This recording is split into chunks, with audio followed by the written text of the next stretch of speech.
Les comités de veille et de développement au cœur de plusieurs communications à cette conférence publique. Initiée par le ministère de l'administration territoriale, ce rendez-vous du donner et du recevoir s'est voulu un cadre d'échange pour mieux expliciter aux participants les missions, attributions et les textes en vigueur concernant les comités de veille et de développement COVED. La première communication axée sur le cadre légal des COVED a été présentée par Jean-Pierre Vaugnan, directeur général de l'administration du territoire. Pour le conférencier du jour, le cadre juridique des COVED est organisé autour de 3 textes majeurs. D'abord la loi proprement dite, mais également ces 2 décrets d'application.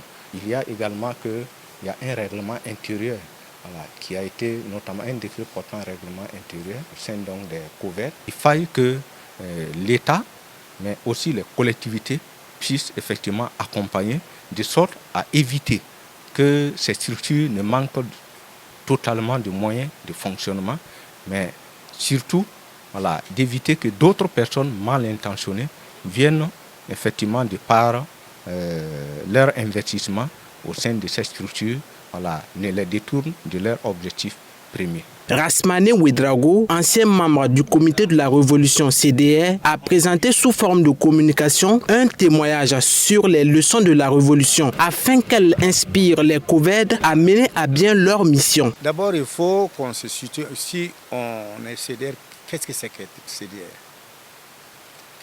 Quels sont les rôles, quelles sont les missions qui sont attendues de nous?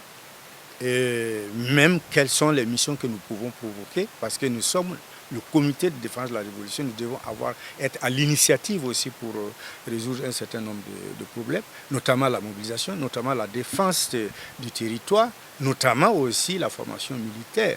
Il y a beaucoup de volonté, mais il n'y a pas de fond politique. Les gens sont là par volontarisme un peu, mais il leur faut un fond politique pour qu'on comprenne le sens de cette lutte-là. Toutes ces communications présentées aux participants ont été bien appréciées par ces derniers. Ils ont salué la tenue de cette conférence publique. Les jeunes actuellement qui sont dans le rond-point, ils attendaient ça il y a longtemps. Et s'ils ont pris l'initiative en tout cas de travailler sur ça, nous en tout cas on les remercie et nous sommes prêts vraiment à intégrer dans ce processus-là. Il faut vraiment des jeunes qui seront engagés, des jeunes qui sont prêts vraiment à accompagner le président Ibrahim Traoré.